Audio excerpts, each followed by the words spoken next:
Praise God. So, sino po naniniwala, kung merong pinakamalaking pang maraming may bahay o ang asawang babae, ito yung ipagpalit siya sa iba ng asawa niya. Totoo po ba?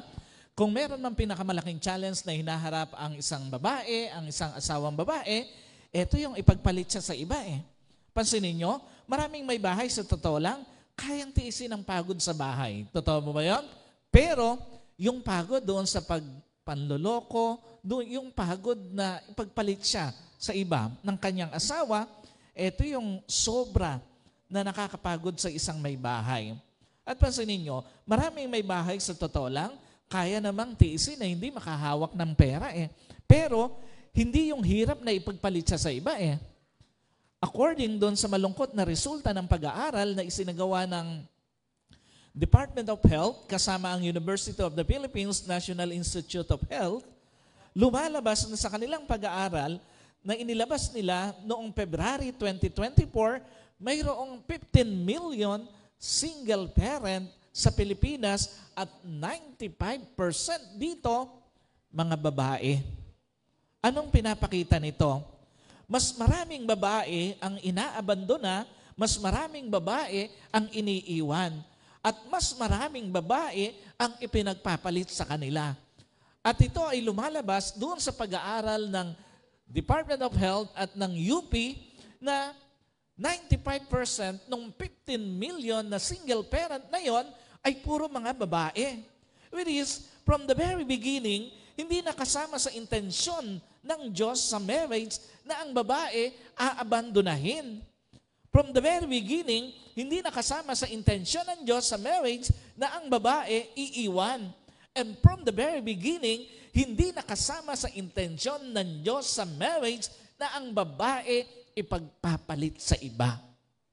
Bagamat hindi ito kasama, ngayon, ang tanong, nangyayari ba siya na ang Diyos hindi kasama sa intensyon niya sa marriage na ang babae abandonahin, iwan at ipagpalit sa iba? Pero ang tanong, nangyayari ba siya sa realidad ng buhay? Yes. Bagamat hindi ito kasama sa intensyon ng Diyos, marami pa ring asawang babae inaabandona ng kanilang asawang lalaki. Bagamat hindi ito kasama sa intensyon ng Diyos, marami pa ring mga asawang babae ang iniiwan at pinagpapalit ng asawang lalaki sa iba. Now, ang tanong, bakit may mga asawang babae na nagagawang abandonahin, iwan at ipagpalit sa iba ng kanilang asawang lalaki? Alam niyo po, unang-unang dahilan, dahil doon sa paniniwalang madali namang maghanap ng maipapalit sa asawang babae. Totoo po ba yun? Maraming mga lalaki, kaya nila nagagawang abandonahin, iwan, ipagpalit sa iba ang kanilang asawang babae simply because meron silang paniniwala na madali namang palitan ang asawang babae. Alam niyo po, anong pinapakita nito? Una, hanggat ang pananaw ng lalaki ay madaling magpalit, hindi naman talaga ito mag-i-stay sa asawang babae. Totoo po ba yun? Totoo ba? Hanggat ang katwiran ng lalaki, madali namang magpalit ng asawa, simpleng pagkukulang lang ng asawang babae, malamang abandonahin. Totoo po ba? Hanggat ang katwiran ng lalaki, madali namang magpalit ng asawa, simpleng pagkakamali lang ng asawang babae, malamang iwan. At totoo po ba? Hanggat ang katwiran ng lalaki, madali namang magpalit ng asawa, simpleng away lang, malamang ipagpalit sa iba ang asawang babae. Anong pinapakita nito? Ito ang malungkot na realidad sa loob ng marriage. Madalas, ginagamit na lang ng isang lalaki ang simpleng pagkukulang ng babae o ng asawang babae para ipagpalit sa iba ang asawang babae. Ito ang malungkot na realidad sa buhay o sa loob ng marriage. Madalas, ginagamit na lang ng lalaki ang simpleng pagkakamali ng asawang babae para ipagpalit ito sa iba. At ito ang malungkot na realidad sa loob ng marriage. Madalas, ginagamit na lang ng isang lalaki ang simpleng away nila ng asawang babae para ipagpalit sa iba ang asawang babae. Ikalawa, hanggat ang pananaw ng lalaki ay madaling magpalit, hindi naman niya makikita halaga ng asawang babae. Sino po naniniwala, hanggat ang pananaw ng isang lalaki, madali namang magpalit. Hindi nito mapapahalagahan ang sakripisyo ng asawang babae. Sino po naniniwala, hanggat ang pananaw ng isang lalaki, madali namang magpalit, hindi nito mapapahalagahan paghihirap ng babae. And at the same time, sino po naniniwala, hanggat ang pananaw ng isang lalaki, madali namang magpalit, hindi nito mapapahalagahan pagsisikap ng asawang babae. Kasi nga ito ang totoo. Pag may maling pananaw na sa pakikitungo sa babae o sa asawang babae, mas madaling makita pagkukulang ng asawang babae. Totoo po ba yun? Pagka mali ang pananaw ng isang lalaki, ng isang asawang babae, ang dali mong makikita pagkukulang ng asawa mo eh. Ito ang totoo. Pag may maling pananaw sa pakikitungo sa babae, mas madaling makita pagkakamali ng babae. At ito ang totoo. Pag may maling pananaw sa pakikitungo sa babae, mas madaling makita kapintasan ng babae. Totoo po ba yun? Pagka mali ang pananaw ng lalaki sa pakikitungo niya, o may maling pananaw sa pakikitungo niya sa kanyang asawa, napakarami o napakadali para sa kanya na ipagpalit, iwan, at abandonahin ng asawa. Alam niyo po, ikalawa, bakit maraming mga babae, asawang babae, bagamat hindi kasama sa intensyon ng Diyos na sa marriage, iwan, abandonahin at pagpalit sa iba ang asawang babae, alam niyo po, kaya nangyayari yon dahil sa pananaw na okay lang magloko ang lalaki, wag lang ang babae. Totoo po ba yun? Isa sa mga dahilan bakit maraming may bahay nagagawang abandonahin dahil doon sa pananaw na okay lang namang magloko ang babae, ang lalaki, wag lang ang babae. Totoo ba? Isa sa mga dahilan bakit maraming may bahay nagagawang iwan dahil doon sa pananaw na okay lang namang magloko ang lalaki, wag lang ang babae. At totoo ba bakit maraming may bahay na nagagawang ipagpalit sa iba ng asawang lalaki simply because doon sa maling pananaw na okay lang magloko ang lalaki, wag lang ang babae. But sino po naniniwala? Walang naglukong lalaki ang nanatiling buo o napanatiling buo ang marriage niya, lalo na ang pamilya niya. Totoo ba lahat ng lalaki nang abandona ng kanyang asawang babae, nasira ang marriage at ang pamilya? Totoo ba? Lahat ng lalaki na nang iwan ng kanyang asawang babae, nasira ang marriage at ang kanyang pamilya. At totoo ba? Lahat ng lalaki nang iwan o ipinagpalit sa iba ang kanyang asawang babae, nasira ang marriage at ang pamilya.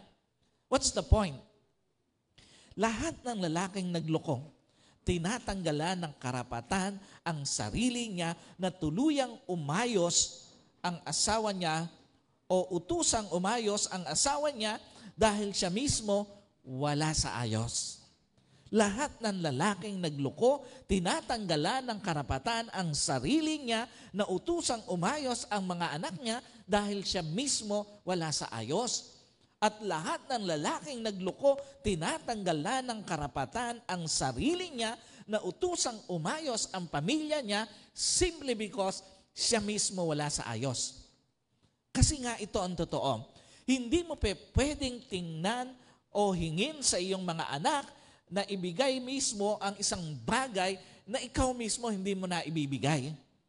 Ito ang totoo. Hindi mo pwedeng hingin sa pamilya mo bagay na ikaw mismo hindi mo na ibibigay sa pamilya mo. At ito ang totoo. Hindi mo pwedeng hingin sa asawa mo ang isang bagay na ikaw mismo hindi mo na ibibigay sa kanya. Ikalawa, walang naglukong lalaki ang napanatiling buo respeto ng mga tao sa kanya, lalo na ng pamilya niya. Sino po naniniwala? Walang lalaki ang tiningala ang pagkatao dahil inabandona ang asawa niya. Sino po naniniwala? Walang lalaki ang tiningala ang pagkatao niya dahil iniwan niya ang kanyang asawa. At sino po naniniwala? Walang lalaki ang tiningala ang pagkatao niya dahil ipinagpalit niya sa iba ang kanyang asawa. What's the point? Lahat ng lalaking nang abandona ng asawa, kung hindi man tuluyang nawala ang respeto ng mga anak at asawa, nabawasan. Lahat ng lalaking nang iwan ng kanyang asawa, kung hindi man tuluyang nawala, nabawasan ang respeto ng asawa at mga anak niya.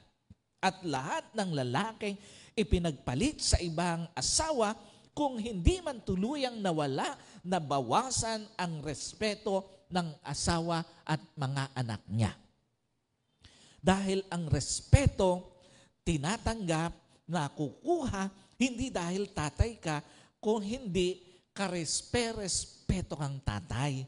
Ang respeto, tinatanggap, nakukuha, hindi dahil tatay ka, kung hindi dahil maayos kang tatay sa mga anak mo. At ang respeto, tinatanggap, nakukuha, hindi dahil tatay ka, kung hindi nagpapakatatay ka sa pamilya mo. Ikatlong dahilan, bakit may mga asawang babae, inaabandona, iniiwan, pinagpapalit sa iba, bagamat hindi ito kasama sa intensyon ng Diyos sa loob ng marriage. Alam niyo po, dahil doon sa paniniwalang, normal lang na may nagkakahiwalay na mag-asawa eh.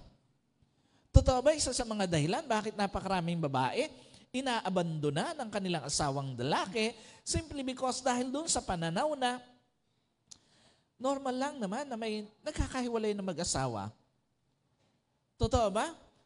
Isa sa mga dahilan bakit napakaraming babae, ang asawang babae o asawang babae ang inaabandona, iniiwan, pinagpapalit sa iba dahil doon sa paniniwalang normal lang naman na hindi nagtatagal ang pagsasama. At to ba, isa sa mga dahilan, bakit napakaraming babae ang inaabandona, iniiwan, pinagpapalit sa iba, ay dahil doon sa pananaw na normal lang naman na sa panahon na ito, ang magpalit ng asawa. Ang problema, una, lahat ng nag-iisip na magkakahiwalay sila ng asawa niya, nagkakahiwalay nga. Totoo ba? Pag sa umpisa pa lang ang nasa sa isip mo na, magkakahiwalay nga kayong mag-asawa, hindi naman talaga tatagal ang marriage nyo eh.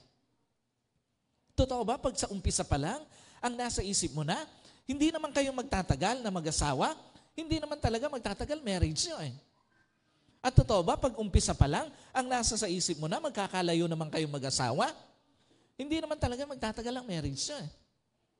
Kasi nga, kung ang paniniwala mo sa marriage mo, madalas iyon ang kapupuntahan ng marriage mo. Kung ano ang ine-expect mo sa marriage mo, madalas iyon ang kapupuntahan ng marriage mo. At higit sa lahat, kung ano ang dinideklara mo sa marriage mo, iyon ang kinapupuntahan ng marriage mo. Kaya nga dapat maingat ka kung ano ang pinaniniwalaan mo sa marriage mo. Dapat maingat ka kung ano ang inaasahan mo sa marriage mo at dapat maingat ka kung ano ang dinideklara mo sa marriage mo. Ikalawa, hindi kailanman dapat na tanawing normal ang pakikipaghiwalay sa asawang babae. Totoo po ba yan? Sino naniniwala? Hindi kailanman dapat tinatanaw na normal ang pakikipaghiwalay sa babae. Alam niyo po, hindi normal na napakaraming asawang babae ang inaabandona. Sino po naniniwala? Hindi normal na napakaraming asawang babae ang iniiwan. At sino naniniwala? Hindi normal na napakaraming asawang babae ang pinagpapalit sa iba. Just imagine, out of 15 million na single parent, 95% doon mga babae. Why? Kasi nga ito ang biblical teaching eh. Ang babae minamahal, hindi inaabandona. O na biblical teaching, ang babae pinoprotektahan, hindi iniiwan. O na biblical teaching, ang babae inaalagaan, hindi pinagpapalit sa iba. Kaya nga siya ipinagkatiwala sa asawang lalaki ng Diyos para mahalin at hindi abandonahin. Kaya nga siya pinagkatiwala sa asawang lalaki ng Diyos para protektahan at hindi iwan. At kaya nga siya pinagkatiwala sa asawang lalaki ng Diyos para ingatan at alagaan, hindi para ipagpalit sa iba. Now, the question is, Paano nga ba totoong mapoprotektahan, mamamahal, maaalagaan ng asawang lalaki ang asawang babae? Alam niyo po, unang-una, laging isaisip, hindi damit ang asawang babae na pag pinagsawaan mo na, papalitan mo ng bago. Totoo po ba may mga lalaki, parang nagpapalit lang ng damit kung magpalit ng asawa eh? Totoo ba may mga lalaki, parang naghubad lang ng damit kung magpalit ng babae? At totoo ba, may mga asawang lalaki, parang nagpapalit lang ng damit kung magpalit ng babae sa buhay niya? What does it mean? Una, kung nagawa man ng isang lalaki na laruin ang marriage niya, isang araw, sisingilin siya ng Diyos. Totoo ba? Minsan, tingin natin, kung sino pa yung nang abandona ng asawang babae, parang siya pa yung masaya sa buhay. Totoo ba? Minsan, tingin natin, kung sino pa yung nang iwan ng asawang babae, parang siya pa yung tahimik ang buhay niya. At totoo ba? Minsan, kung sino pa yung ipinagpalit sa iba, ang asawang babae, parang siya pa yung nag-i-enjoy sa buhay. Pero maniwala ka, sa lahat ng mga babae, asawang babae na iniwan, inabandona at pinagpalit sa iba ng kanyang asawang lalaki, maniwala ka, hindi bulag ang Diyos para hindi singilin ang isang lalaki sa pang-aabandona sa asawang babae. Maniwala ka, hindi bingi ang Diyos para hindi singilin ang isang lalaki sa pangiiwan sa kanyang asawang babae. At maniwala ka, hindi natutulog ang Diyos para hindi singilin ang isang lalaki na ipinagpalit sa iba, ang asawang babae. Isang araw, sisingilin ng Diyos ang pang-aabandona sa iyo ng iyong asawang lalaki. Isang araw, sisingilin ng Diyos ang pang-iiwan sa iyo ng iyong asawang lalaki. At isang araw, sisingilin ng Diyos ang iyong asawang lalaki dahil pinagpalit ka sa iba. Ikalawa, kung nagawa mang laruin ng isang lalaki ang marriage niya, hindi niya magagawang laruin ang bunga nito. Totoo ba? Pwedeng habang nagluloko ang isang lalaki, masaya siya sa ginagawa niya eh. Totoo ba yun? Totoo ba? Pwedeng habang nagluloko ang isang lalaki, pwedeng parang tahimik naman ang buhay niya eh. At totoo ba? Pwedeng habang nagluloko ang isang lalaki, pwedeng parang enjoy naman niya yung ginagawa niya eh. But sino naniniwala, sobrang sakit maningil ang pang-aabandona sa asawang babae? Sino po naniniwala? Sobrang masakit maningil ang pang-iiwan sa asawang babae. At sino naniniwala? Sobrang sakit maningil pag ipinagpalit mo sa iba ang iyong asawang babae. Kasi nga, pwede o kasama sa pwedeng maging kabayaran ng pang-aabandona sa asawang babae, yung pagdating ng panahon, gustuhin mo mang bumalik, wala ka nang babalikang asawa. Kasama yon sa pwedeng maging kabayaran ng isang lalaki na nang abandona ng kanyang asawa. At kasama sa pwedeng maging kabayaran ng pang-iiwan sa asawang babae, yung pagdating ng panahon na gustuhin mo man bumalik, wala ka nang babalikang tahanan. At kasama sa pwedeng maging kabayaran sa pang-iiwan ng asawang lalaki sa kanyang asawang babae, yung gustuhin mo mang bumalik, pero wala ka nang babalikang pamilya. Ganon kasakit maningil ang pang-iiwan, pang-aabandona at pag pinagpalit mo sa iba ang iyong asawang babae. Pwedeng dumating yung panahon, wala ka nang babalikang asawa, wala ka nang babalikang tahanan, wala ka nang babalikang pamilya. Ang tanging mababalik-balikan mo na lang yung mga pagsisisi at mga panghihinayang mo, bakit mo iniwan, inabandona at pinagpalit sa iba ang iyong asawang babae. Ikalawa, para maiwasan ang pang-aabandona, pang-iiwan, pagpalit sa iba ang asawang babae, laging isaisip, napapagod din ang babaeng paulit-ulit niloloko. Tandaan niyo po, walang babae ang hindi mapapagod sa paulit-ulit na panloloko ng asawang lalaki. Walang babae ang hindi mapapagod sa paulit-ulit na pang-iiwan ng asawang lalaki at walang babae ang hindi mapapagod sa paulit-ulit siyang pinagpapalit sa iba ng asawang lalaki. What does it mean? Una, kahit gaano pa kamahal ng asawang babae ang asawang lalaki, pag paulit-ulit siyang niloloko, isang araw mapapagod na itong unawain ang lalaki. Totoo ba? Hindi habang panahon kayang unawain ng asawang babae ang paulit-ulit na panluloko ng asawang lalaki. Totoo ba? Hindi habang panahon kayang unawain ng asawang babae ang paulit-ulit na pang-iiwan sa kanya ng asawang lalaki. At totoo ba? Hindi habang panahon kayang unawain ng asawang babae yung paulit-ulit siyang pinagpapalit sa iba. What's the point? Iba ang pagod na hatid sa puso't isipan ng babaeng niloloko ng kanyang asawa, lalo na paulit-ulit. Iba ang pagod na hatid sa puso't isipan ng babaeng iniiwan ng kanyang asawa, lalo na't paulit-ulit na lang. At iba ang pagod na hatid sa puso't isipan ng babaeng ipinagpalit ng kanyang asawa sa iba, lalo na't paulit-ulit na lang ito. Para sa isang asawang babae, sobrang nakakapagod yun. Ikalawa, kahit gaano pa kamahal ng asawang babae ang asawang lalaki, pag paulit-ulit siyang niloloko, isang araw, mapapagod na itong mahalin ang lalaki. Sino po naniniwala na nakakapagod magmahal ng taong hindi ka kayang mahalin ng totoo? Totoo po ba yan? Sino po naniniwala nakakapagod magmahal ng isang taong hindi ka kayang irespeto ng totoo? At totoo po ba, nakakapagod ang magmahal ng taong hindi ka kayang pahalagahan ng totoo? Ang tanong, paano mo malalaman na hindi ka kayang mahalin, irespeto at pahalagahan ng isang tao? Ang sagot, paulit-ulit kang niloloko.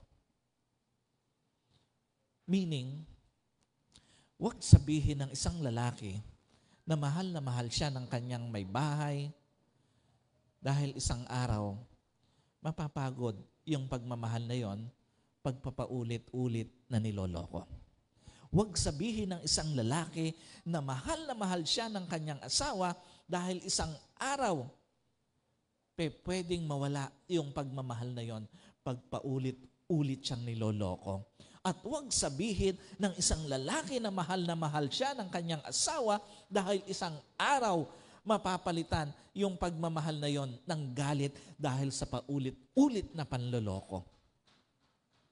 At katlo, para maiwasan yung pang-aabandona, pang-iiwan at ipagpalit sa iba ang asawang babae, laging isaisip, walang pwedeng pumantay sa malasakit ng asawang babae para sa asawang lalaki. Totoo ba?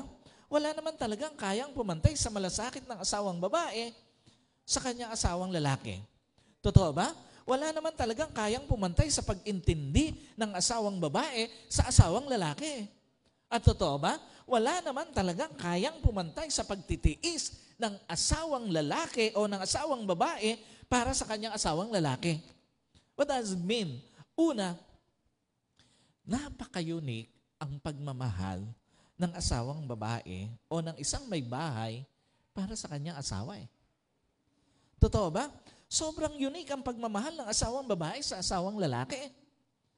Kasi nga ito ang totoo Wala namang makikita ang isang lalaki nagigising ng maaga para ipaghanda siya ng pagkain at ng mga kailangan niya ng libre na serbisyo. Ito ang totoo. Wala namang makikita ang isang lalaki na ipaglalabas siya, ipaglilinis ng bahay, ipag-aalaga ng mga anak niya ng libre. At ito ang totoo. Wala namang makikita ang isang lalaki na pag gusto niyang tabihan, matatabihan niya ng libre. Pero ang mas unique doon, yung pagod na yung may bahay sa pag-aasikaso sa kanya, pag niloko pa niya, tinatanggap pa siya. Ang mas unique doon, yung pagod na yung may bahay sa pag-aasikaso sa kanilang mga anak, Pag niloko niya, tinatanggap pa rin siya. At ang mas unique doon, yung bang pagod na ang may bahay sa pag-aasikaso sa asawang lalaki, sa mga anak, pag niloko pa ng asawang lalaki, tatanggapin pa rin siya. Dahil ayaw niyang masira ang pamilya niya. Ayaw niyang makitang lumaki ang mga anak niya na walang ama. Ayaw niyang lumaki sa isang broken family, mga anak niya. Ikalawa, napaka-unique ang pagtitiis ng may bahay sa isang lalaki. Totoo po ba yun? Sobrang unique ang pagtitiis ng isang may bahay sa kanyang asawang lalaki.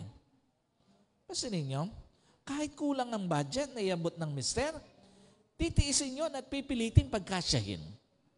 Totoo ba ang may bahay kahit mawala na ng oras para sa sarili, titiisin yun, maiayos lang ang kanyang mister at ang kanyang mga anak. At totoo ba ang may bahay, kahit sinasaktan na emotionally, verbally, financially, titiisin yun, wag lang masira ang pamilya niya. Anong pinapakita nito? Walang makikita ang isang lalaki na handang magtiis sa kakarampot na inaabot maliban sa isang may bahay. Walang makikita ang isang lalaki na handang kalimutan ang sarili para sa kanya at sa kanyang mga anak maliban sa isang may bahay. At walang makikita ang isang lalaki na pinagsasalitaan na ng hindi maganda, magtitiis pa rin maliban sa isang may bahay. Kaya nga ganun kaimportante na bago mo abandonahin ang asawa mo, ang iyong may bahay, isipin mo muna na hindi siya damit na pag ayaw mo na, papalitan mo na. Ganun kaimportante na bago mo iwan ang asawang babae, isipin mo muna na napapagod din ang isang babae sa paulit-ulit na panloloko. At ganun kaimportante na bago mo ipagpalit sa iba asawa mong babae, isipin mo muna kung gaano ka-unique ang pagmamahal at pagtitiis niya sa'yo. Now, the question is, bakit nga ba hindi dapat pinagpapalit sa iba asawang babae? Alam niyo po, unang-unang dahilan, limitado lang panahon na meron ng asawang babae. Totoo ba? Hindi naman talaga unlimited ang panahon na meron ng isang may bahay. Totoo ba? Hindi naman talaga unlimited ang panahon na mayayakap ang isang may bahay. At totoo ba? Hindi naman talaga unlimited ang panahon na nasa tabi mo ang iyong may bahay. What does it mean? Una, pag pinagpalit mo sa iba may bahay mo at dumating yung point na gusto mo na siyang balikan at wala na siya, mapupuno ka lang ng pagsisisi. Totoo ba? Mapupuno ka lang naman talaga ng pagsisisi sa uli pag pinagpalit mo sa iba may bahay mo eh. Sino po naniniwala? Lahat ng lalaking pinagpalit sa iba ang kanyang asawa sa huli na puno ng pagsisisi. Totoo ba? Mapupuno ka lang naman talaga ng pagsisisi sa huli pag babalikan mo na may bahay mo pero wala na siya. At totoo ba? Mapupuno ka lang naman talaga ng pagsisisi sa huli pag gugustuhin mo ng makasama may bahay mo pero hindi na pwede. Kasi nga ito ang totoo. Hindi lahat ng may bahay mag-iintay sa taong ipinagpalit siya sa iba. Ito ang totoo. Hindi lahat ng may bahay mag-iintay o maiintay ang pagbabalik mo. At ito ang totoo. Hindi lahat ng may bahay mananatiling bukas sa pagbabalik ng asawang iniwan at pinagpalit sa iba. Yung iba, sa sobrang sakit ng naranasan, sinanay na ang sariling wala na siya o wala ka na sa buhay niya. Yung ibang asawang babae, sa sobrang sakit ng naranasan, sinanay na yung sariling sarado na ang puso niya para sa lalaking nang iwan sa kanya at pinagpalit siya sa iba. Yung iba sa sobrang sakit ng naranasan, sinanay na ang sariling mag-isa sa buhay. At pag lahat ng ito, nakakasanayan na ng isang may bahay na iniwan, pinagpalit sa iba ng asawang lalaki, kahit ano gawin mo, wala ka nang papalikan. Ikalawa, para sa isang may bahay na iniwan at pinagpalit sa iba, bawat araw na nasa piling ka ng iba, walang katumbas na lungkot yan. Totoo ba? Kung may pinakamalungkot na araw para sa isang may bahay na inabandona ng asawang lalaki, mga araw na nasa piling ng iba ang asawa niya. Totoo ba kung may pinakamalungkot na araw para sa isang may bahay na iniwan ng asawang lalaki, mga araw na nasa piling ng iba ang asawa niya? At totoo ba kung may pinakamalungkot na araw para sa isang may bahay na ipinagpalit sa iba ng asawang lalaki, mga araw na nasa piling siya o ng iba ang asawa niya? Kasi nga, ito ang totoo. Iba sakit nung habang hirap na hirap kang tanggapin ang nangyari, sarap naman sa piling ng iba ang iyong asawang lalaki. Ito ang totoo. Iba ang sakit nung habang hirap na hirap kang itaguyod mag-isa mga anak mo, sarap naman sa piling ng iba ang asawa mong lalaki. At iba ang sakit nung habang hirap na hirap kang tumayo bilang ama at ina sa mga anak mo, sarap naman sa piling ng ibang asawa mong lalaki. Kaya nga sa tingin mo, magiging madali ba sa may bahay mo na tanggapin ka uli? Kung sa panahong hirap na hirap siya, nagpapakasarap ka naman sa piling ng iba. Sa tingin mo, magiging madali sa may bahay mo na tanggapin ka uli? Kung sa panahong kailangan kanya, wala ka at nagpapasarap ka sa piling ng iba.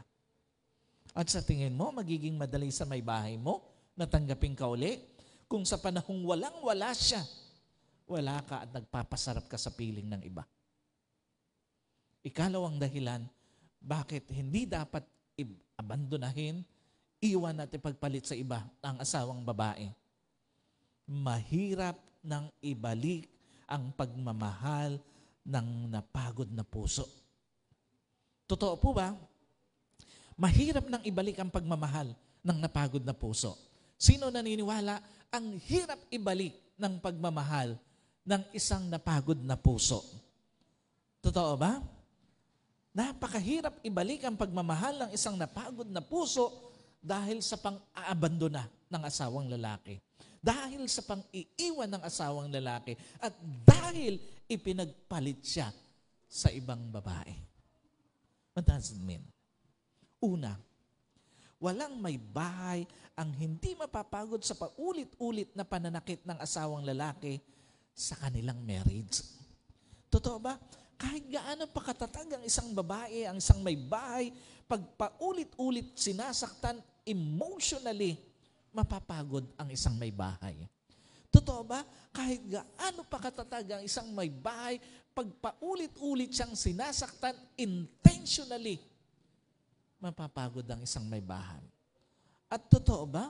Kahit gaano pa katatag ang isang may bahay, pag paulit-ulit siyang sinasaktan wholeheartedly, mapapagod din. Why?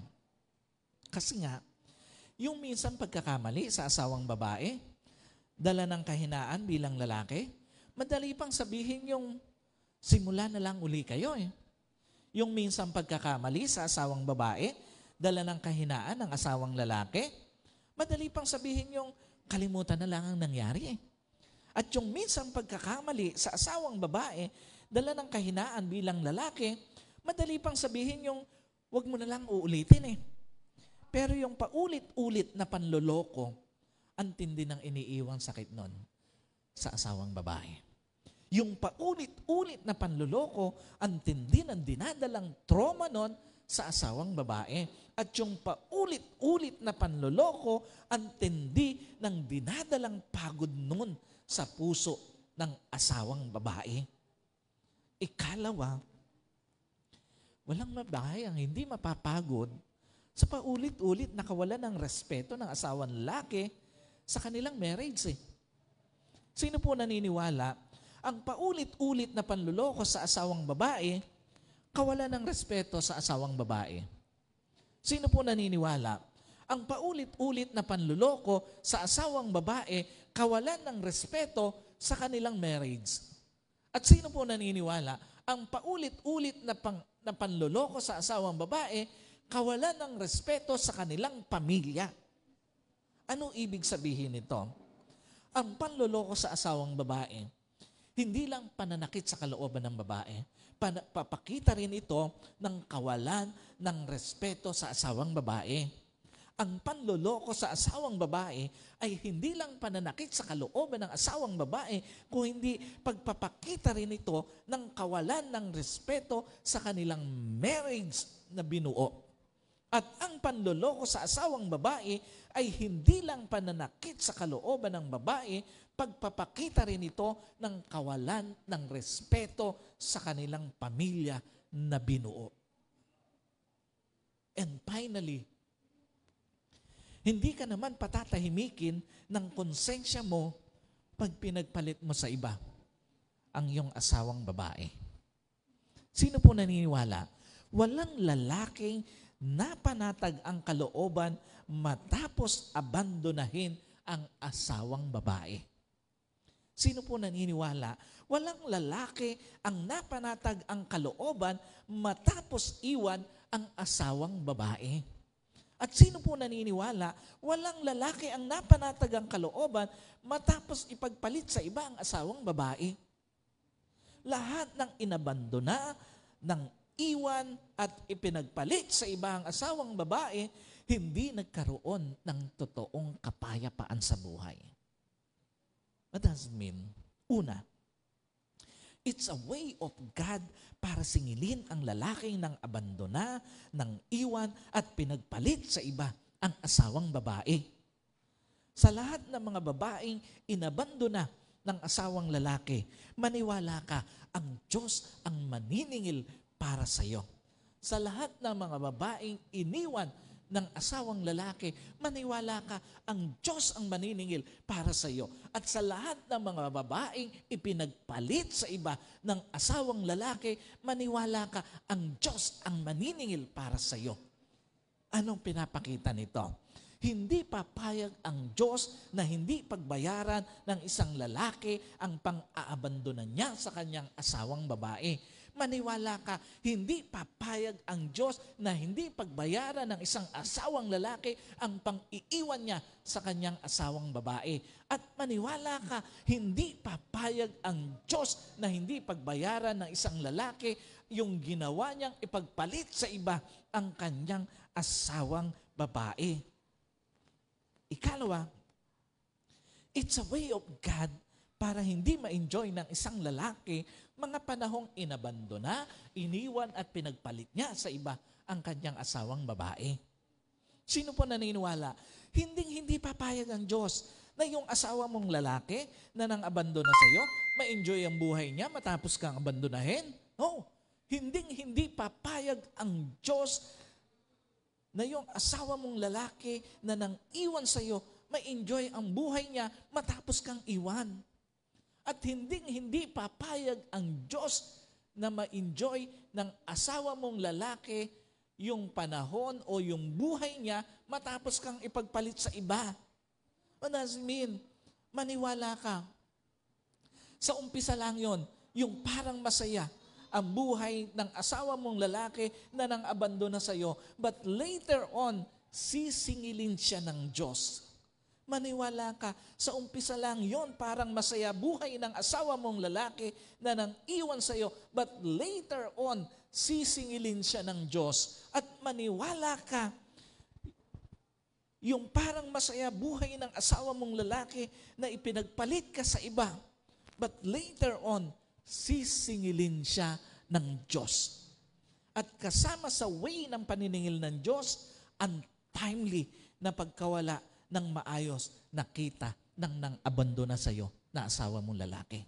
Kasama sa way ng paniningil ng Diyos, yung untimely na pagkakasakit ng nang iwan sa iyo na asawa mong lalaki.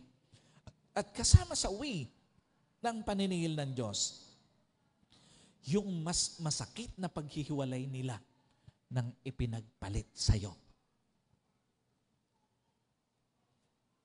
Tandaan mo, sa lahat ng mga asawang lalaki, tandaan mo, hindi papanig ang Diyos sa lalaking nang aabandona ng asawang babae. Tandaan mo, sa lahat ng mga asawang lalaki, hindi sasamahan ng Diyos ang lalaking nang iiwan ng asawang babae. At tandaan mo, sa lahat ng mga asawang lalaki, hindi pagpapalain ng Diyos ang isang asawang lalaki na ipinagpapalit sa iba ang asawang babae.